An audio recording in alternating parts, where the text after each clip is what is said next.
Hey everyone, welcome back to another video of The Gathering. I am elated to have you on another episode with me. Today we will be talking about balancing the expectation of female relationship. But before we get into it, I want to make sure that you are subscribing to this channel, liking it, clicking the notification bell, as well as letting somebody know that we're here. Remember that we are building a strong community of women that is like minded, that is on a mission to fulfill their destiny here on earth. We are purpose driven women, and we are creating a community of women that are going to push each other, that are going to be vulnerable, and that is going to put their faith on the line as well. Today, as we discuss balancing relationships, I want to also just give you an opportunity to become a friend with this community. And I also have another group over on Facebook called Cry Black Girl. That is also another community that is dedicated to Black and Brown women who is trying to move away from that strong woman mentality. We are truly living a soft girl life in this 2025. So I want you to join me and a bunch of other women who have already joined that community and just join some of the discussion, and let's grow together. Let's build together and let's become together. So today, as we're discussing balancing the expectation of female relationship, I feel like this is such a heavy conversation, especially for women. This is something that a lot of women struggle with. I don't know about you, but I didn't really have a lot of friends growing up. And I think it's from the trauma of just migrating, um, my family migrating to Florida, and I was encountered with girls who were mean to me from a very young age. So either they didn't like me because we had an accent and I'm Jamaican. They didn't like me because I was a little bit lighter than they were, or they didn't like me because of the length of my hair or the clothes that I wore. It was some reason or another. These girls didn't like me. So I didn't feel like I fit in. They didn't want to play with me. And it was easier to play with the boys because, I was into climbing trees, digging holes in the ground, and just all that messy stuff that boys usually do. And boys are not really into like picking at you because you look a certain way. They just want to play, they just want to do mischievous things. And I was all for it. And I realized that growing up, that was kind of something that has always just been a thing for me. I've never really had a group of girlfriends until a few years ago, and I'm going to get into that as well. I also realized that throughout my life, every time a season switch, my friendships switch. Every time there's changes or anything in my life, something happens, and either a friend becomes distant or I become busy or something, which changes the current of our relationship. So we're going to get into all of those things. And I just want to also give everybody the opportunity to listen to the show and take some things away from it, because we're not just here just to be here, right? We're here to grow, and I want to make sure that whatever I'm saying is impacting you in some type of way. And in order for that to happen, I need you to interact with me. I need you to comment. I need you to say, hey, that was good, but I would like to go deeper in that, or that wasn't really beneficial. Whether it's good or bad, we're building a community, and I want to build it around your needs. So let's get into it. The first thing that I want to discuss today is managing the expectation in friendships. How do we manage expectation in friendships? I think now that I've reached a point of maturity and life lifed all over me. I don't even know if that sounds right, but life did its thing and it turned me all which of ways, and it had me low, it had me high, and then it dropped me hard back onto the ground. And that is also when it comes to friendships. And I have been on a roller coaster ride within friendships, and I understand now that a lot of the heartbreaks and the heartaches and the bad arguments and everything else that has happened within friendship is because of that thing called expectation. Every relationship has their expectation. And in order to manage expectation, there has to be this one thing that we all do, and that's one, communicate. If we don't communicate our expectations, then nobody will know what is it that you need in that season. And in every season, there's a new expectation. So, for instance, in this season, my expectation for my friends is to be an accountability partner for me. I need them to be accountable when I'm dating. I need them to be accountable with my spiritual life, accountable with my parenting life, or just around that, um, those aspects of my life.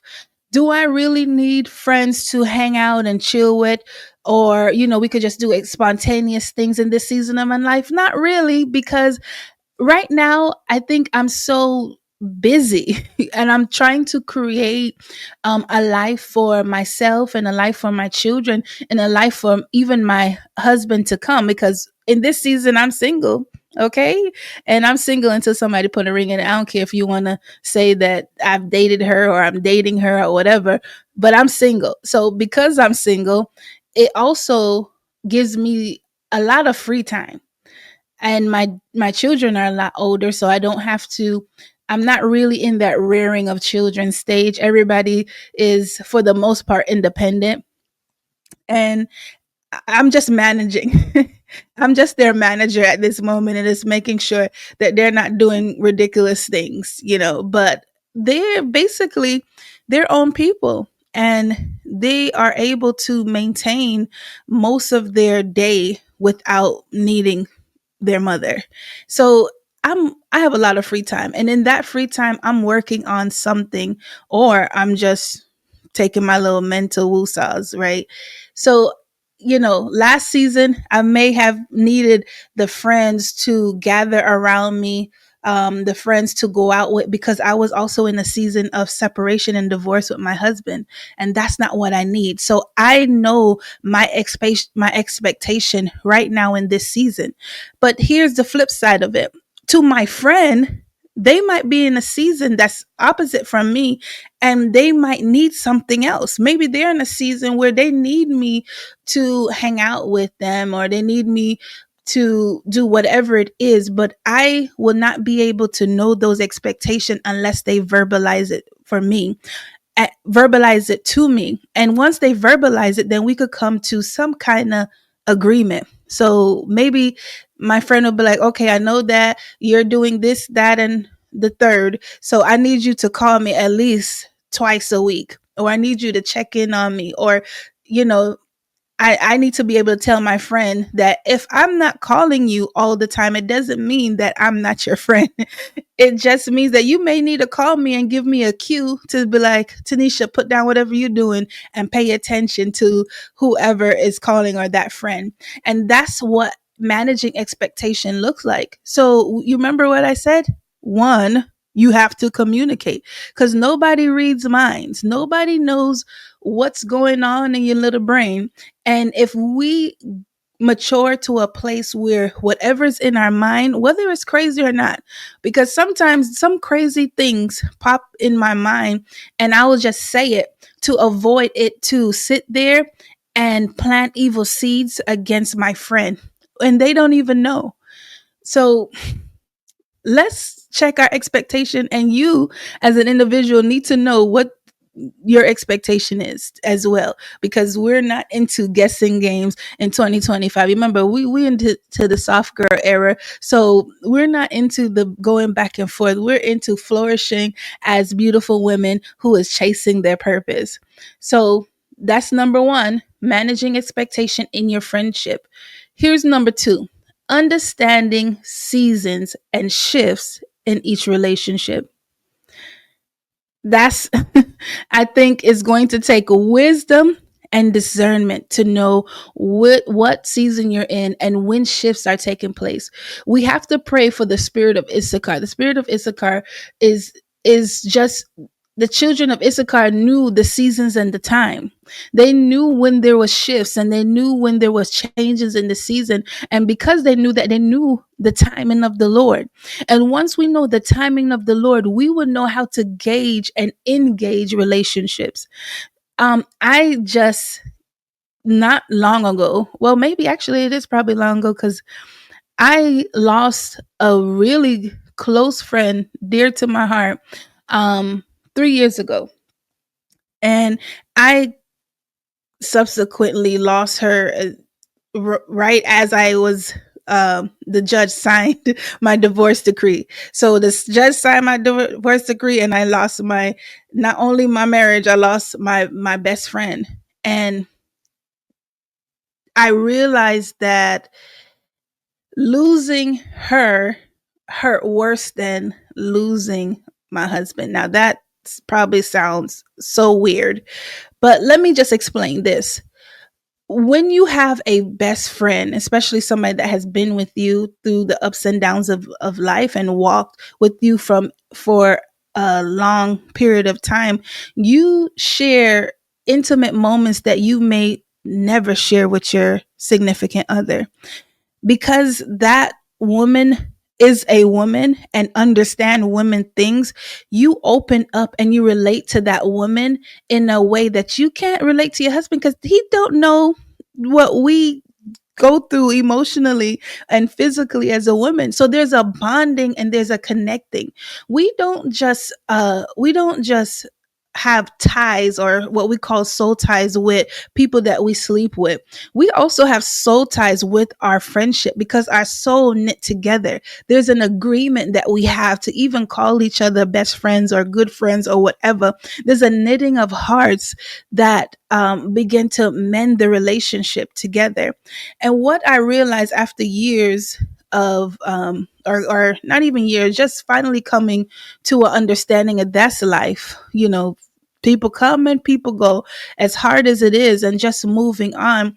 I realized when I tried to analyze it all is that going back to what we discussed just recently about managing expectation, might have had unspoken expectations that wasn't fulfilled. And it vice versa, she probably didn't understand my unspoken expectation. And once we do not deal with those things, it festers and it brings distance. And once we stop communicating and we stop talking, we stop engaging in the intimacy of the relationship. And let me tell you how. When you talk to Jesus, when you talk to Jesus, it's a place of communication. And also, that's the place where you build intimacy.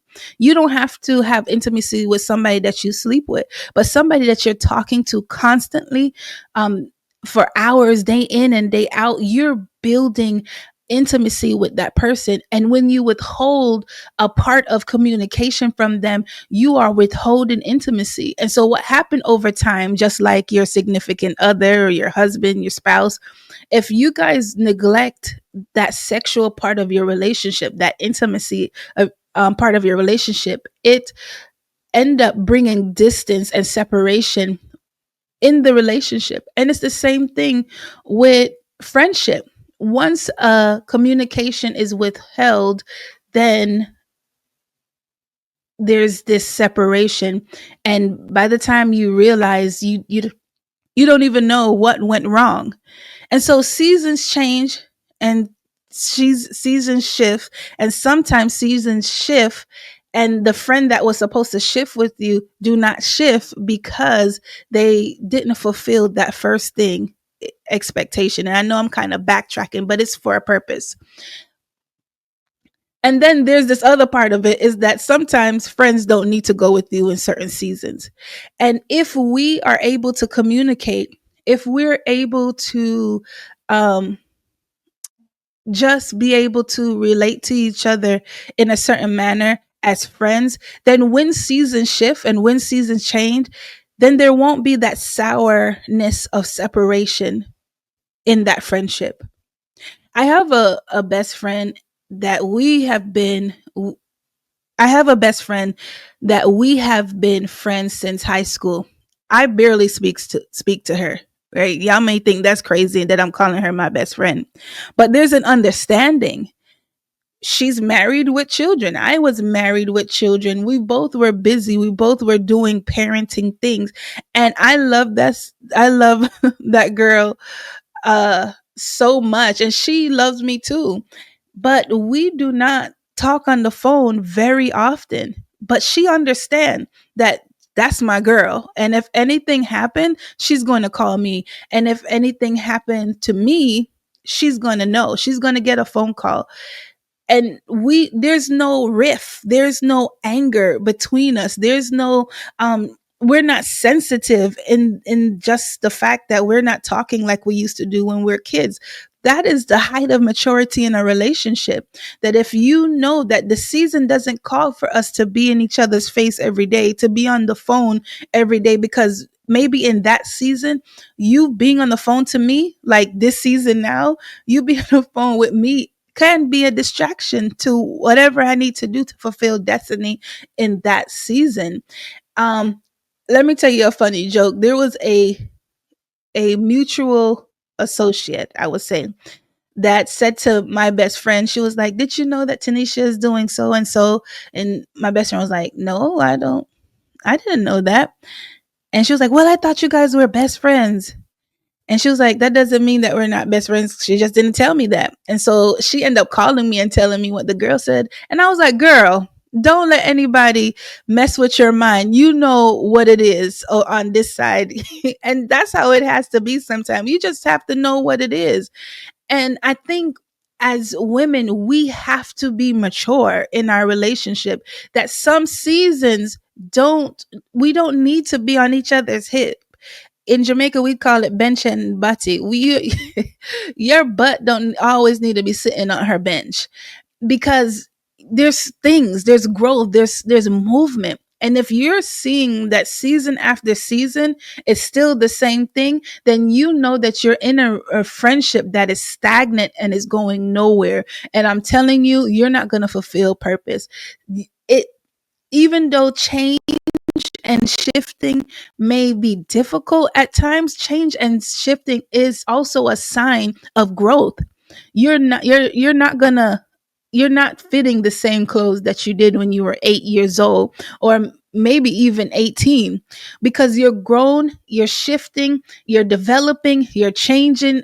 A lot of things is happening to you, and that is a sign of growth. That is the sign of maturity. And we also want to make sure that when we're balancing these expectations, we have growth, maturity, all hanging also in that balance, so that we're not just having friendship just to have friendship. We're having friendship that is going to be beneficial to both sides. Actually, there's a scripture in the Bible, and I think I'm going to read Ecclesiastes. Let me go to it. Uh Give me 1 second, because I want to read as I'm talking. It just came back to me. I think it's Ecclesiastes 4:9. It says, "Two people are better off than one, for they help each other succeed." And that's what I want to bring up. Every season, we want to make sure that that friendship um you're committing a bond with, you're committed to bond with, that the two of you are working to succeed. They're in your life to ultimately fulfill your purpose and your destiny in life. And that's what I was talking about when I was saying that if you are in a friendship and it's been 10, 15 years and you guys are still doing the same thing and you guys still have the same time for each other, something is off. Something is off in that friendship. So let me know.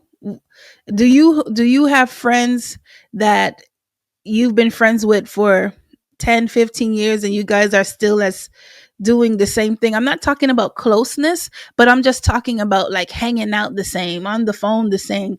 Maybe I'm just weird, but this is just what I have been through in my little 38 years of life. So this is my perspective of the whole situation. So here's number three. We're at three now. Setting healthy boundaries while still being a loving friend. Setting boundaries is crucial for every relationship. And that also piggybacks on expectation. Once you know that there's an expectation, then you know that where to set your boundaries. I know that I have certain expectation. So because of my expectation, like for example, one of my expectation as a friendship is that depending on the friend, because every friend got different boundaries, right? So if that is a friend who I allow to um have say in my relationship, like in my dating, or have a say in my children's life, then they could cross that boundary and they're able to speak to my children. But maybe there's another friend that we don't have that type of I don't have that type of friendship with, where they could come in and say certain things to my children. That's just a boundary that I have, that you can't just come and say anything to my children. You just crossed a boundary, and we have to know, and this is probably going to be redundant because I'm going to say it over and over again, is to communicate. We communicate these boundaries so that we could have healthy relationship. People can't just come into my bedroom. That's a boundary. You can't just come into my bedroom and that's going to be okay, because my bedroom is my place of intimacy, even though I don't, ain't no man in there yet, but soon. But either way, it's my place of intimacy with my God, with myself. It's my place of peace. And so not everybody goes into my bedroom. I don't care if I call you a friend. If we're not, if that's a boundary that I've set for that person, that's a boundary, and that's okay. It doesn't mean that I don't love one friend over another. Is that every friend has a position in my little army that I'm creating, right? And everybody have a boundary. It's the same thing with any type of sport or whatever. Everybody has their boundaries, but they're playing on the same team. So not because somebody is if you watch basketball, somebody is what are these little positions in basketball? Somebody plays, I'm a Jamaican, so and what the sport that I played was netball. So I'm over here thinking of all these netball position, but somebody who's like playing center or is playing forward or something like that, they're not going to be arguing with their other teammate who always have the ball in their hand. And I might be messing up, you know, don't crucify me for that. All my basketball people, they're not fighting with the other positions on the team, because everybody is on the same team, and the goal at the end of the day is for us to make a goal, for us to shoot the ball and get a score so we could win the other team. And that's what it is when you create your other team. Not because some of the boundaries are different for other friends doesn't mean that there needs to be some type of animosity. It just means that there is a position that everybody needs to play. There's a role that everybody needs to play. And that's the reason why the expectation is communicated, that the expectation is communicated so the boundaries could be set. And I hope that makes sense, because I felt like I was just rambling on and just talking.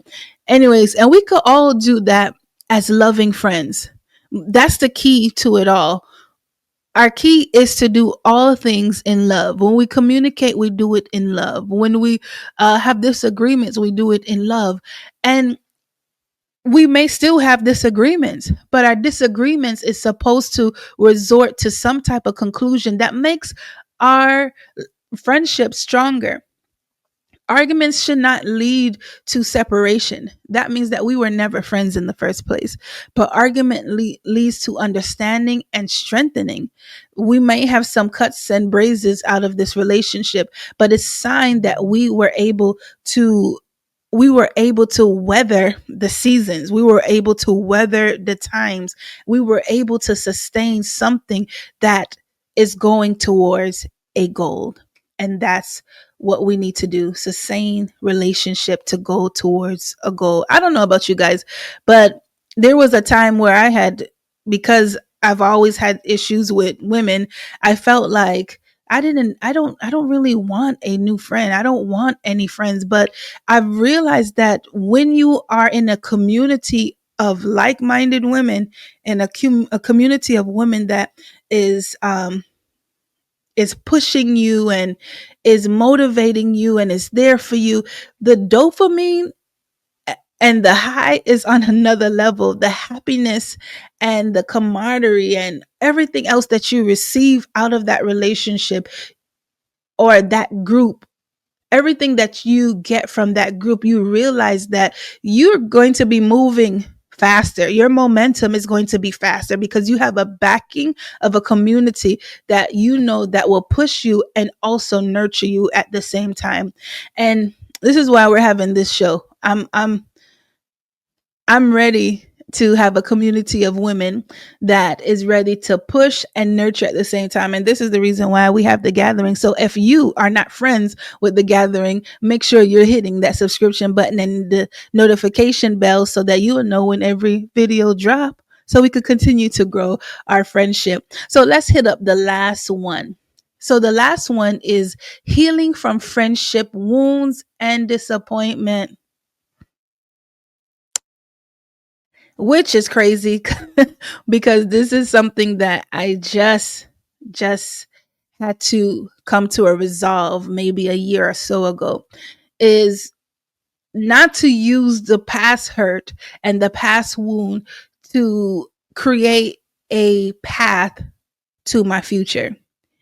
We don't want that because then we'll always have this tumultuous relationship with women. We don't want that, right?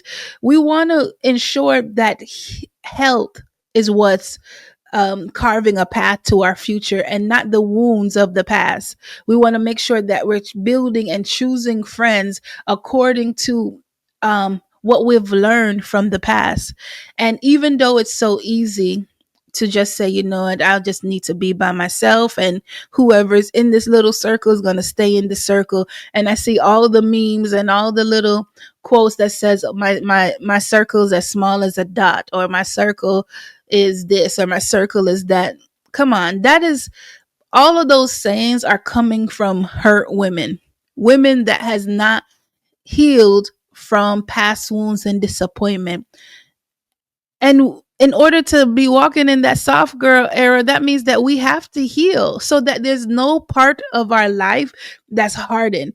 And if there's any parts in our life that's hardened, then what is there soft for anything for us to land on? There's nothing soft about us. We want to heal. Soft girl era is not just about looking cute, putting on nice clothes, having an expensive bag, getting our nails done, and getting our hair done. No, soft girl era is about healing. And we want to heal every area in our life, and that includes our friendship. We want to heal. We want to make sure that our connections are coming out of a place of healing, that our love that we're feeling is not from a place of trauma. Because let me tell you, we could pick friends from a place of trauma and we call it love because we learn to love wrong. And when we heal, we can love right.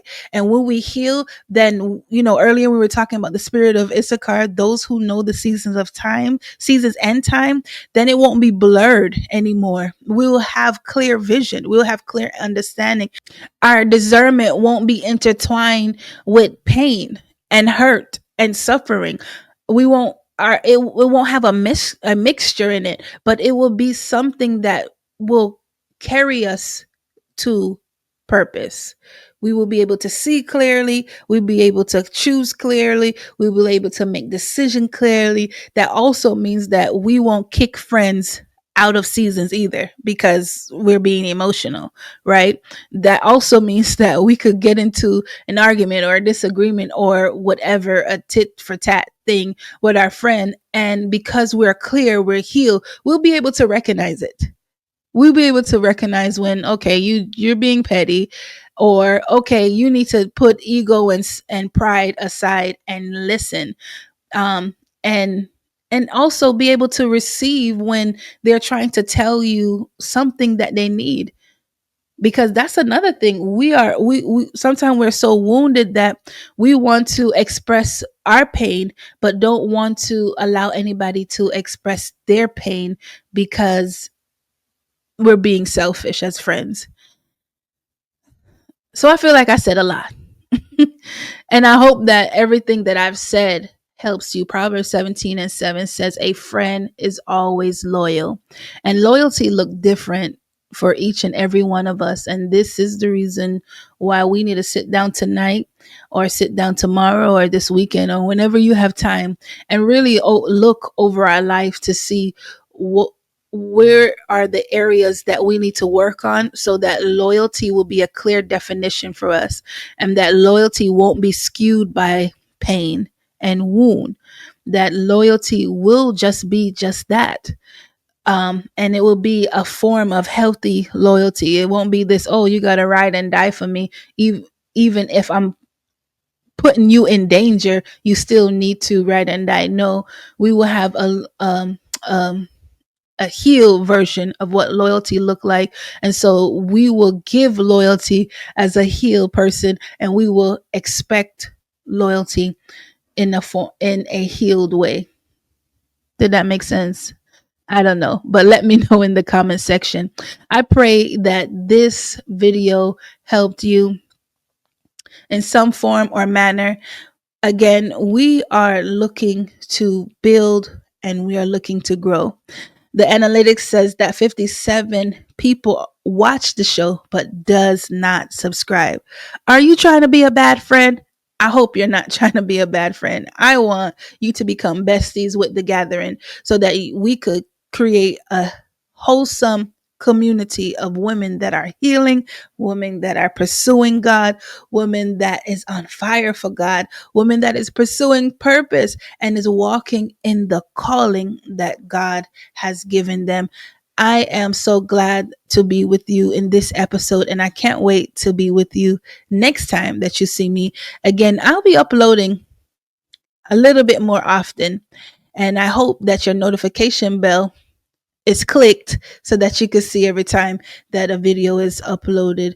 Remember to go over to Facebook and join our Facebook group called Cry Black Girl. You can also follow me on all of my social media platforms as Dr. Tanisha Allen on Instagram, YouTube. I'm at Dr. Tanisha Allen over there as well. I'm also on Twitter and I'm all over the place. So just search me up and become friends with me.